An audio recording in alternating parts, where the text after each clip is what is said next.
Oh baby, we have Spider-Man 2, ladies and gentlemen. The day has come. It's been about 5 years since we got the last full entry in the Spider-Man franchise. We had Miles Morales, which was like a half DLC, half sequel that came a couple of years after that, a few years ago from today.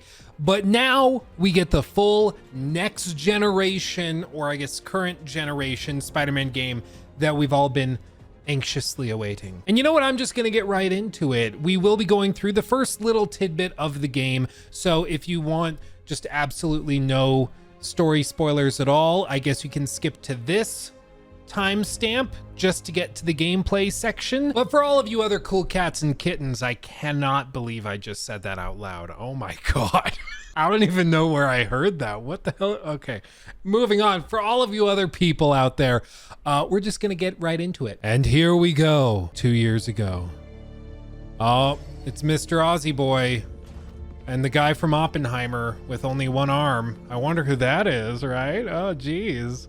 A doctor with one arm and Spider-Man? Are you good? He doesn't look okay. He looks sad and scared. Promise me something. Anything? If this doesn't work, take me out. It'll work. That's a no. I don't have a lot of time left. Yeah. I want a chance to say goodbye. How cryptic. I'm not going to lose you. Okay. Seems like a loving, caring I father. will never let you go. Oh no. He's got the goop. Oh, he's a goopy guy.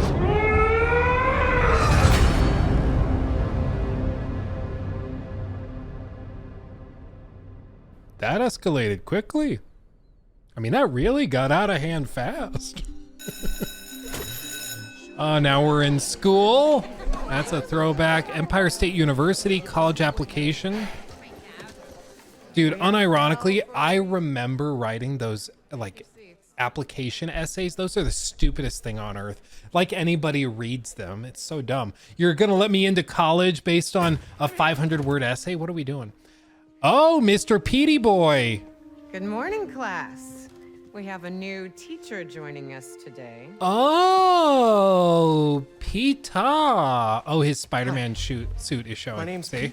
Mr. Parker. Mr. Parker. Oh, baby. And we are all very lucky today because this is physics class and physics is awesome. That was energetic. Oh, okay, it was intentional. I wasn't sure if that was like a costume screw up or what. Some insects and birds, reptiles can just run right across a pond. 2 words. Surface tension. Oh, are they gonna open this with Sandman, Sandboy? Okay. Is that really what they're gonna do? That would be awesome. Now, surface tension is all about cohesion. That's totally what they're doing. Equation form. It's totally what they're doing. Gamma can I've not played this. I as didn't force exerted do a parallel review to or the anything, surface so of this is liquid. fresh to me. But I'm here for the ride. Divided by the length, L, of the line over Multiplied which by the the force- yaw. Can anybody? I need your help. Yeah, this is a good point. Both Spider-Men are in the same place. That probably is a Mr. bad idea. Morales, is it? Are you sure this isn't something you can handle yourself? I'm sure. Okay, class. Read chapter 4 or 5 or whatever. Miles, I need this job. If the principal comes back and sees I'm gone, I'm gonna get fired. I know, but you gotta see this. Oh, what's happening? Okay, you're worried about the principal, but you're just gonna leap up. Someone could be on the stairs. Oh, I'm so getting fired.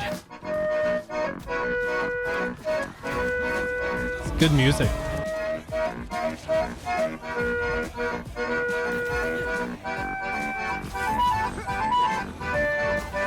Both Spider Boys. Here we go. Oh, dude, it feels so good.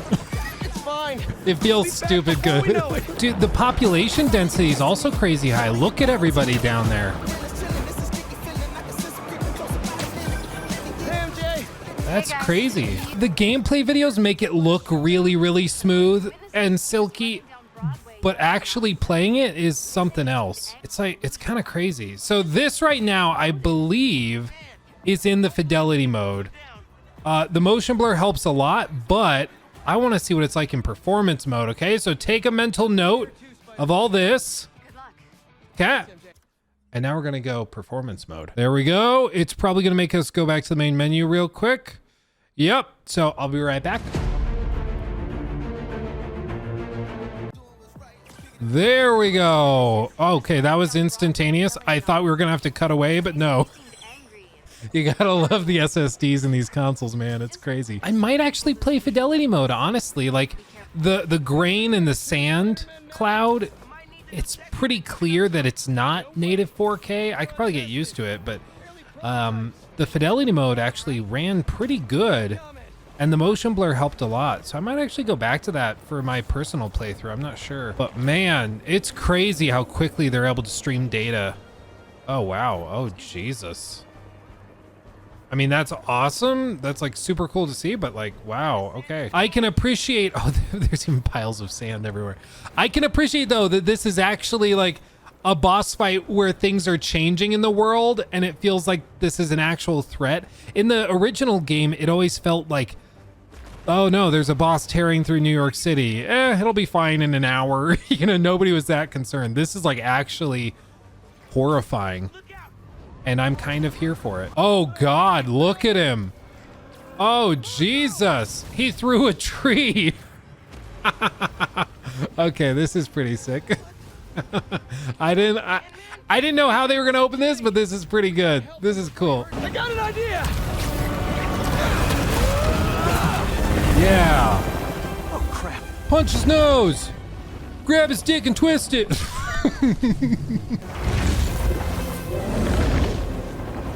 Oh, he just chucks him.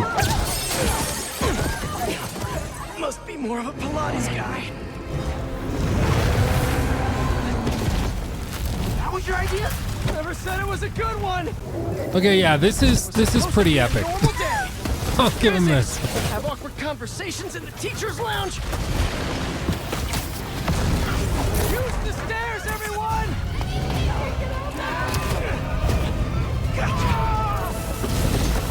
Spider-Man, think you can sign for this delivery? It's coming in hot. I'm there.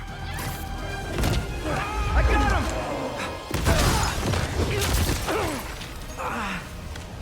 him. Mini Marcos? Oh, combat tutorial. Here we go. Need you now. Mr. Parker? I'm just gonna keep swinging and kicking. This is working pretty good. Of course. Principal. All students have evacuated their classroom. Where are you? Getting mauled by sand people? Oh God. Something in my car. Okay, attack and defend to recharge abilities like Spider Barrage once fully charged. Give me a hit. Okay. It worked. I mean, I'm just running Okay. back right now. This is pretty intense. Sandman, I always hated that name. I know you're angry at me. I mean, you're a man made of sand. What did you expect? Leave me alone! I want to help you. Oh, he's like the wicked witch of the West.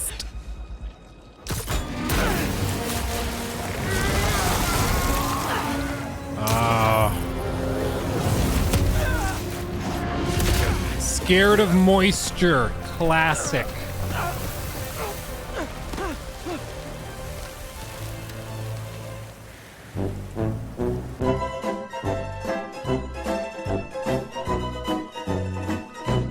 Oh, look at that. Oh, that's cool. Bang! Spider-Man, watch out! No. Oh, baby. Jesus, look at that. You okay? Like, we went so far. They're just showing off at this point. That's crazy. Like, I lost you there. Can't get rid of me that I easy. can't put into words just how crazy it is that they were able to just do that streaming that much data like it was nothing. I mean, that's actually crazy. That is not easy to do. And that's just that little thing is something that would never have been able to happen on the PS4 or Xbox One generation. That was wild. I'm like geeking out over here. That's just them showing off with the PS5. And I'm here for it. Okay, this is just crazy. Still think we got him right where we want him? I may have spoken too soon. I'm just like, I'm kind of shell-shocked. I'm in awe. Get him I wet. wanted to live normal, like everyone else. This isn't the way, Marco. For a guy like me, there is no other way. Okay, in order to beat the sand, I must become the sand. Or something. Oh! Ooh. Guess he's busy. It's gonna be a long day if we don't get that water. Oh, God. Okay, Jesus. That was a lot. Keep it moving, Miles. Crawl, spider boy, crawl. I just wanted a regular life. You can still have one. It's too late now. I mean, I kind of agree with him. I think it's too late. He's made of sand. That's not normal. I don't care. I love being able to see, like, the meta fight within the fight. Like, it's so cool. I'm about it. Oops. Oops. Did we do it? Now he's Mud Boy instead of Sandman. Nope. Nope. Okay. Break out the new toys. The suit's last software patch wasn't Oh, stable. the wings? Is this the wings? Nothing. Hey, baby. The web wings? They're flying. But we're not out Oh, of this wow. yet. Okay, that's pretty cool. I'll give him that. This is pretty cool. This is pretty cool. Think he just did. Gonna need you ASAP, Miles. Yeah, I see him already. I'm right behind you. Miles? Miles! Oh, dude, there's boats and shipping containers and parts of buildings. Can I go through? Yep. Oh. Gotta calm down, Marco. Innocent people are in danger. You care about them, but not me. No, you're killing them. That's why. Marco, they can't ignore Sam. Marco's kind of an idiot.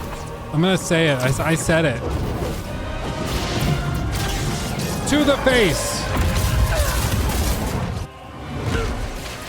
Ooh.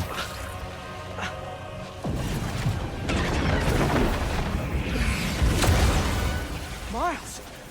One and only. Okay. Why won't you just give up? Because we promised to protect Oops. this thing. Oh, God.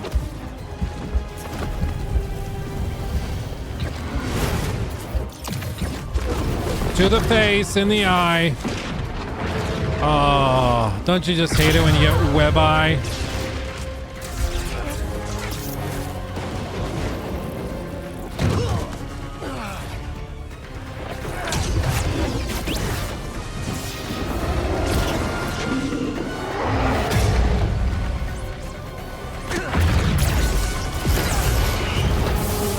Oh. We good? We're good.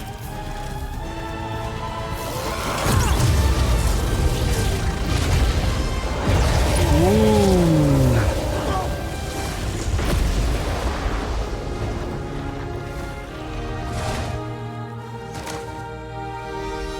And into the water he goes. Yeah, it's pretty crazy. That's a pretty good prologue. Sand everywhere. That is unironically terrible when you have sand everywhere. That's awful. It's awful. Now he's just a dude. Marco, it's gonna be okay. Is it though? I mean, I think he's Been going away okay. for a long time. For a long time. Long time. If you need help, all you have to do is ask. Help. Can you imagine? He just turns around. Help, please. All the ones Help, please. who need help. Okay, and here we are at the tidbit that they showed in a trailer. I think it was actually the announcement trailer, I think, way back when. I think a separate thing, but this is a sequence we've already seen before. So what I'm going to do is I'm just going to skip ahead to a bit where we're just kind of free roaming and hanging out, and then we can talk a little bit about the game in more detail without so much story stuff going on. So I'll be back in just a minute. Okay, I lied. We're about to get to the free roam section, but first I just wanted to show you this. I was running along here, and this firefighter inside this ambulance told me something. And this is a great example of game devs having to pick their battles. And let me be very clear. This I'm showing you because I think it's kind of a cool look at how these games are made, because this ambulance is its own model, right? They're going to use this throughout the game. They use it repeatedly, even without people in it, just parked on the street somewhere or in a parking lot. So you're going to see this around. And as a result, they aren't going to go to the trouble of like animating a window pane to go up and down. So if you actually look at this and you catch the light, you can see the window is still there. His arm is actually clipping through it. And right before this, when he spoke to me, he actually leaned out the window to talk to me, even though the glass is still there. But the game devs have to pick their battles, and they have to decide, no, it doesn't make sense to like assign a model, a modeling artist, and then an animator and all this to get a window to roll down on an ambulance for a quick like 6-word line. So instead, we'll just angle the light so it's not clear from this angle that the window is up, have them deliver the line. And most players who aren't pedantic pieces of crap like me are just going to move on and do the objective that they have right here. But because I noticed these little random things, it's kind of a curse. I noticed that the glass is still up, but I actually find it really cool because it shows you kind of a behind the scenes look at how these games are made and how they happen. Sometimes little tweaks like that just aren't practical in the sense that the developer's time is much better spent elsewhere. But I have no doubt that you're going to see a lot of fanboys for like Xbox and people that just don't like Sony that are going to clip this section of video and be like, oh, look, the developers at Insomniac are so lazy. Like, come on, dude. Come on. You really think you should assign developers to like roll this window down when it's like a 6-word line and his arm's barely peeking through? Come on. But I just find these little touches cool. Okay, anyway, moving on to the open world section. And we are here. We are outside of the prologue in the main core of the game where it opens up and you can kind of do what you want, whether that's following the main story objectives or just kind of dicking around. You can just do what you want to do. Now, I'm sure it goes without saying, but I skipped over a good amount of main story narrative stuff just because I don't think that's really the point of this video. It's more to explore the game and see what it's like. And so far, what I will say is that I am very, very impressed with what they've done here. It does actually feel a good bit different from Spider-Man on the PS4. You know, I think this is one of those sequels where going back to the last game or the original game is going to be really, really difficult because all of the little movement stuff, the expanded map, the web suit, all of this stuff is going to just become second nature to the player, and going back, I think is going to be really tough. Now, one of the things I was most curious about was just how expanding the map would make it feel markedly different. As you can see, this is the base map from the first game and the Miles Morales expansion, spin-off, DLC, whatever you would call it. And then all of this is brand new, specifically these sections right here. So they've added Brooklyn, they've added Queens, and there still are invisible walls. As you can see here, if I jump off, I'm going to very quickly reach a wall that just says you're leaving the playable area, even though there's nothing that clear. It's just literally the wrong side of the tracks. If you go to the wrong side, you get kicked out. But you know what? The stuff that they've added here is just as dense as the core city, and it's all broken up into districts with things to explore. And to participate in. Now, one of my biggest frustrations with the Spider-Man games from Insomniac is that they all kind of fall prey to the Ubisoft collectathon style of open world design, where instead of really interesting, dynamic, unique events scattered and littered throughout the world, they have a bunch of little collectathons that they task you with completing in order to fully unlock like a district's potential or rewards. And as you can see in that list to the left, I mean, if that's not a collectathon list, I don't know what is. And then there's been other frustrations, such as the shorter length. A lot of people are saying that you can get through this main story in 15 to 18 hours.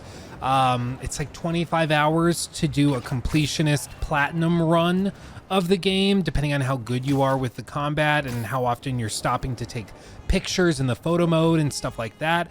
And so for some people, they feel like the $70, $80 price tag if you go for the deluxe is just a little steep for the amount of gameplay here. And that's going to be honestly just up to the individual. With the scale of set pieces, crazy epic boss fights and stuff like that, I'm personally willing to spend a little bit more per hour of enjoyment versus with something that's like very monotone and basic without a lot of production value put in. But like I said, that's just going to be based on your personal preferences. If you like to have a game that you pay $70 for, but it gives you 500 hours of content, this of course is not going to be the game for you. But if you understand that this is like a cinematic blockbuster type game, I think you're going to be very pleased. And one of the things I was most interested in seeing coming off of the PS4 version of the game is just how the PS5 would allow Insomniac to really push boundaries. And as you can see, like there's still pop-in, there's still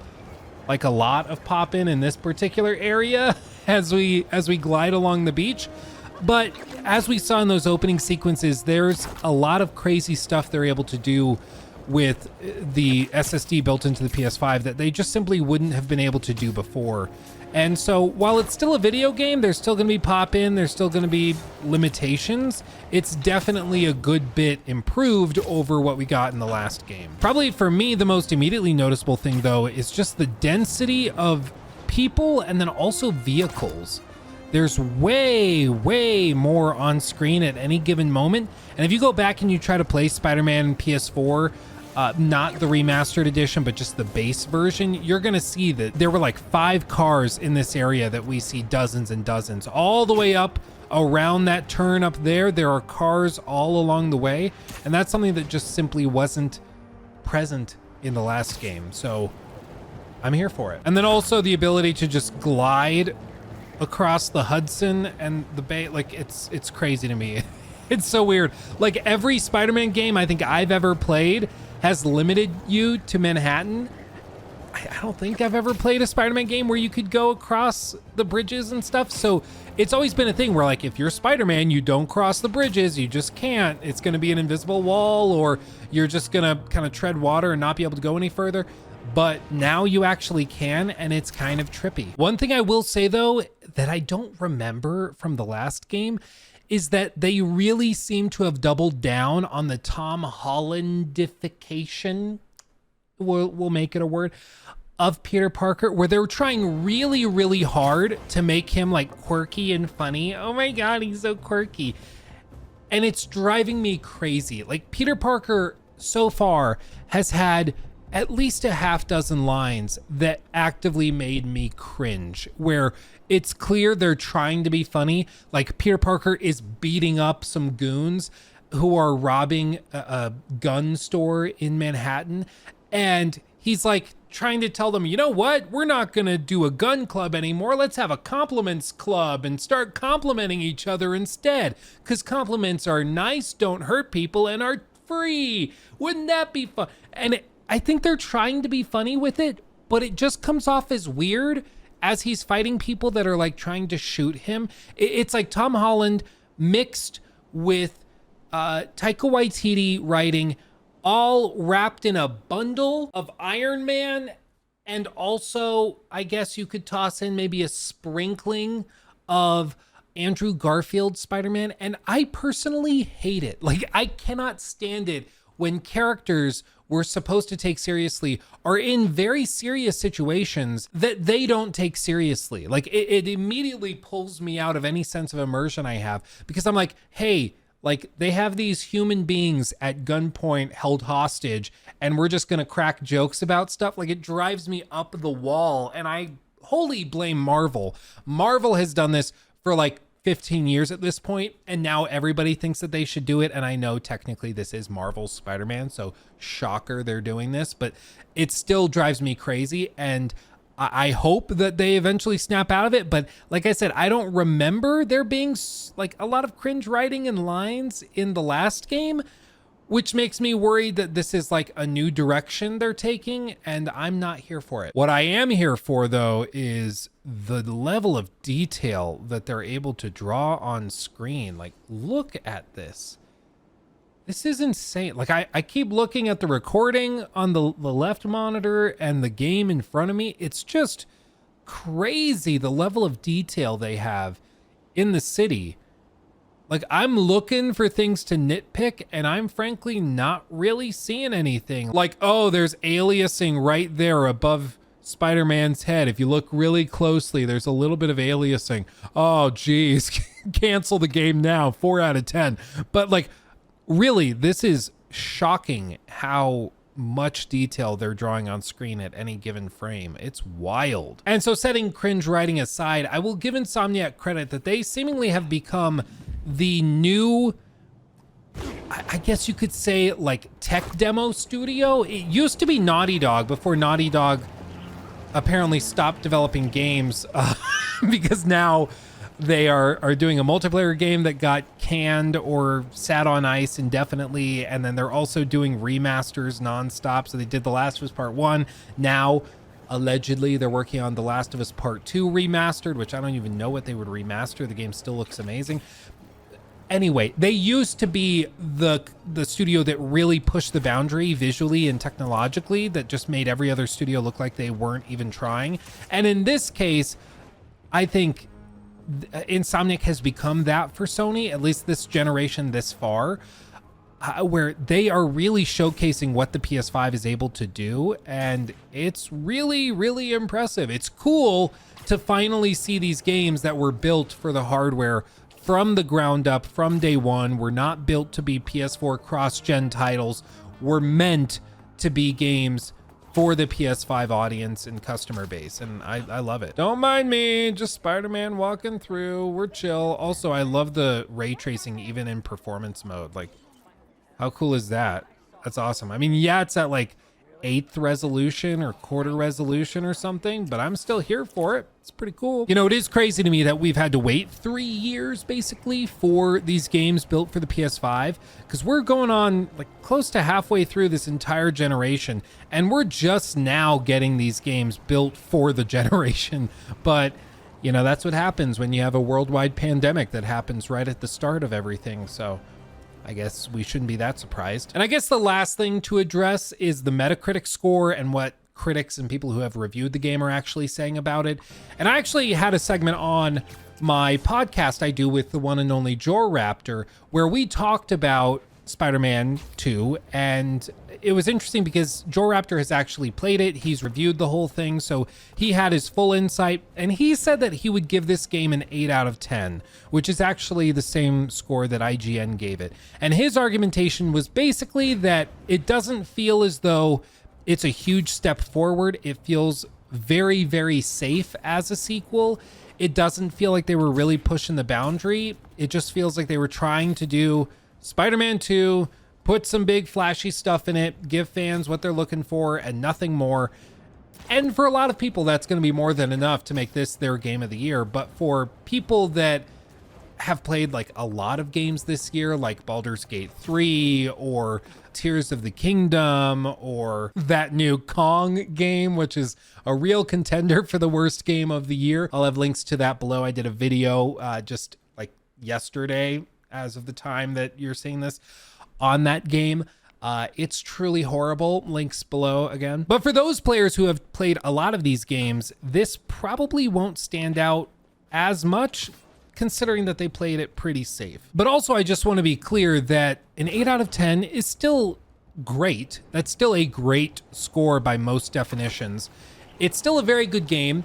And honestly, it doesn't matter that much. Like, I don't think anybody is going to be looking at this and like, oh, well, I was going to buy Spider-Man 2, but only if it was above like an 8.5 on Metacritic or from IGN or something. And you know what? It's straddling the line, or it hit that point exactly. So I've just decided not to get it at all. I don't think anybody's doing that. If you were interested in Spider-Man 2, your opinion hasn't really changed. It might have changed if it got like a 4 out of 10 because it was super broken or ended up being like an hour and a half long or something. Then I could see people's opinions being changed. But frankly, people who like Spider-Man are going to play this game. They're going to buy it. Whether IGN gives it an 8, a 9, or a 10, it doesn't really matter. And as of right now, the game is at a 91 on Metacritic. My expectation is that as the next week or two go by, we're going to see more reviews come out from people that were not given review codes by PlayStation. And those people will put up their reviews. Typically, PlayStation is not going to give review codes to their harshest critics for obvious reasons. So you'll probably see a good number of scores come in that pull down the Metacritic into the high 80s. My guess for a final landing spot would be like 88 out of 100 on Metacritic in a few weeks from today, which is still very good, and that lands right in the realm of every other Insomniac title from the last handful of years. They make really, really good games in the high B+ to A- range, and that's still awesome. That still makes them exceptional developers. It just seems like a low score because we've had so many masterpieces this year, but I don't want to take away from a really good game just because it isn't like a generation defining game like a Baldur's Gate 3. But you know what? Having played a good bit of Spider-Man 2 at this point, getting my hands on it, getting acclimated with it, I can say that it feels like a real sequel. It feels like things have changed. I don't think it's truly like groundbreaking or anything like that so far, but maybe my opinion will change as I play more of the game. And I think it's going to be a good ride nonetheless. Probably not as shocking or surprising as like God of War Ragnarok was as a sequel, but still a very, very good time. And that's all you can really expect from a video game, right? Like you buy it, you have a really good time, but then you're pissed that it's not an amazingly good time. Like, come on, dude. And perhaps that's the biggest takeaway of the discourse surrounding Spider-Man 2 and the reviews and everything that's come out, is just that like, it's okay for games to be really good or pretty good or great. Not every game has to be a masterpiece. I mean, I saw people on Twitter, X, whatever it's called, that were saying, well, I was going to play Spider-Man 2, but I heard that the reviews were terrible, so I'm not going to get it now. Like, in what world is a 91 on Metacritic bad reviews? In what world is an 8 out of 10 a bad score? Like, it doesn't make any sense to me at all. Maybe they're a Poe. Maybe they're just trolling because it's funny and it triggers people like me, I guess. But I've seen enough people say it that I don't think they're trolling. I think there is this weird perception that a game, if it's not a 10 out of 10, it's bad. And that's just frankly not the case. 10s should be really rare. 9s should be rare. 8s should be like maybe uncommon, if that makes sense. 7 is probably the average for like good games. And then you get into like 6s, which is probably just mediocre. 5s, which are bad, and anything below 5 is just terrible or different levels of atrocious. And that's basically how the range should work. But nowadays, everybody acts as though if it's not a 9 or a 10, it's a bad game, and it just doesn't make any sense to me. So you know what? At the end of the day, there's no great solution. Everything sucks. Who knows what's going on? It's all confusing. What is not confusing, though, is Spider-Man 2. It's a good game. Dare I say, a great game. We will see how it plays out over the coming days as I, and I'm sure you and many other people, play through the whole thing. I'm here for it. I'm enjoying it. And I'm not sure what else to say. Oh, of course. Thank you for watching. Let me know what you think of Spider-Man 2 in the comments section below. I'm interested to hear what the opinion within the general gaming populace is here, because as far as I can tell, it's a little mixed. A lot of people are like, thank God, another Spider-Man game. And other people are like, kind of feels like the same thing as the last time around, but a little flashier. And I was hoping for something a little more transformative after 5 years, or I guess 3 if you're counting Spider-Man, Miles Morales, and all of that. So let me know what you think. Also, of course, I'm streaming when this video goes live, so come over and see me. Links in the description, pinned comment, all of that goodness. Come say hi. I would love to see you. And with that, I'm gonna call it. Thank you for watching. I love you all dearly, and I'll see you in the next one. Hugs and kisses. Bye-bye.